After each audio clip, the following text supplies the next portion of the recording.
क्या भुला दी गई घटनाओं की मेमोरी ब्रेन में मौजूद होती है? मेमोरी हमारे ब्रेन में न्यूरॉन्स को जोड़ने वाले सिनेप्टिक कनेक्शंस में होने वाले रासायनिक परिवर्तनों के रूप में स्टोर होती है।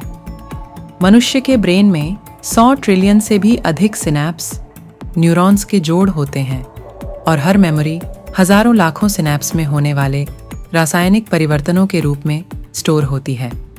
इस तरह यह कहा जा सकता है कि हमारी हर मेमोरी वास्तव में हजारों सिनैप्स से संबंधित होकर पूरे ब्रेन में डिस्ट्रीब्यूटेड होती है और हर सिनैप्स संभवतः हजारों मेमोरी से संबंधित होता है।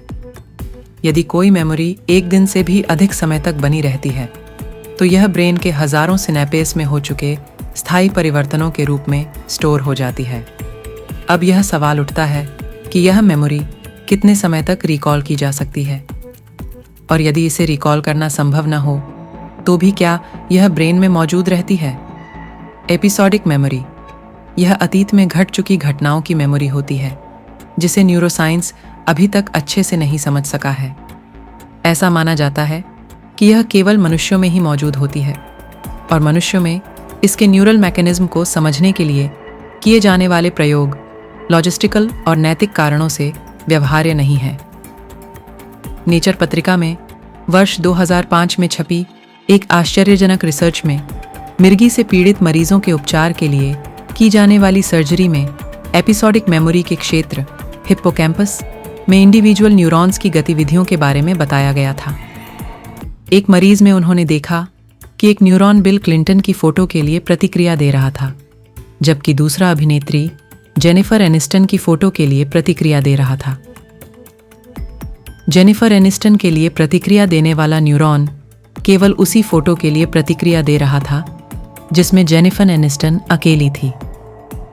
ब्रैड पिट के साथ उसकी फोटो के लिए न्यूरॉन ने कोई प्रतिक्रिया नहीं दी।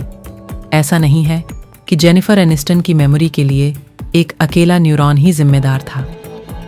वास्तव में फ्रेंड्स सीरियल बहुत अधिक देखने वाले मरीजों के जीवन में जेनिफर एनिस्टन इतनी गहराई तक शामिल थी कि लाखों करोड़ों न्यूरॉन्स ने मिलकर उसके व्यक्तित्व के अलग अलग पक्षों को स्टोर किया था, जिनमें से कम एक अकेला न्यूरॉन ऐसा था जो किसी फोटो में उसकी अकेली छवि की मेमोरी के लिए समर्पित था। जीवन की घटनाओं की मेमोरी के रिकॉल होने की प्रक्रिया का संबंध उस मेमोरी की बहाली या पुनः प्राप्ति नहीं, बल्कि उसके पुनः निर्माण से होता है। मेमोरी समय के साथ कुंद हो जाती हैं या मिट जाती हैं। एक जैसी कई मेमोरी जुड़कर एक मेमोरी बन जाती है और एक दूसरे से संबंधित मेमोरीज के गुच्छे वर्तमान से अलग थलग पड़ गए द्वीपों की तरह खो जाते हैं। मेमोरीज के ऐसे द्वीप भुला दिए गए प्रतीत होते हैं, लेकिन किसी दिन अचानक ही कोई चीज़ इन द्वीपों को जोड़ देती है और वे एकदम से तरोताज़ा हो जाते हैं। महान फ्रांसीसी लेखक मार्सेल प्रूस्त ने इसके बारे में लिखा था कि एक दिन मेडेलिन बिस्कुट का एक टुकड़ा मुंह में रखते ही उनके बचपन की भुला दी गई अनेक बातें पूरी तरह से जीवंत होकर उनके मनमानस पर छा गई थीं। जीवन की हर महत्वपूर्ण घटना ब्रेन को बदल देती है, भले ही उस घटना की मेमोरी को रिकॉल करना संभव नहीं हो। ये बदलाव बाद में नए आकार में ढलते हैं और इतनी बार नए सिरे से अरेंज होते हैं कि मूलभूत अनुभव की विश्वसनीय रूप से पुनर्रचना नहीं की जा सकती। भूली हुई मेमोरी के टुकड़ों की खोजबीन करने के काम की तुलना किसी पुरातत्वविद के काम से की जा सकती है जो यूनान के प्राचीन नगर ट्रॉय का नक्शा बनाने की कोशिश कर रहा हो। ट्रॉय का नगर अनेक शताब्दियों तक बनता बिगड़ता रहा।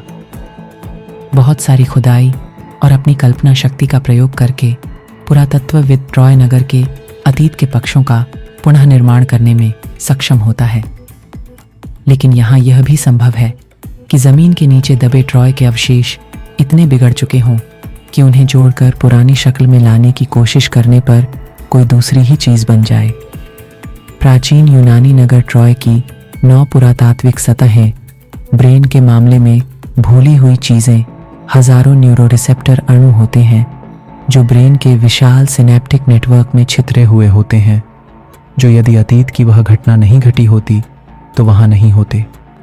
किसी खास मेमोरी को रिकवर करने की ब्रेन की योग्यता पूरी तरह से विलुप्त हो सकती है या वह तब तक प्रसुप्त हो सकती है जब तक कि ऐसा कोई सही अनुभव या घटना नहीं घटे जो ऐसा सधा हुआ आंतरिक सिग्नल पैटर्न बनाए जो कि उस भूली हुई मेमोरी के पैटर्न से मिलता जुलता हो। उस स्थिति में वह भूली हुई मेमोरी फिर से बनकर सतह पर उभर आती है।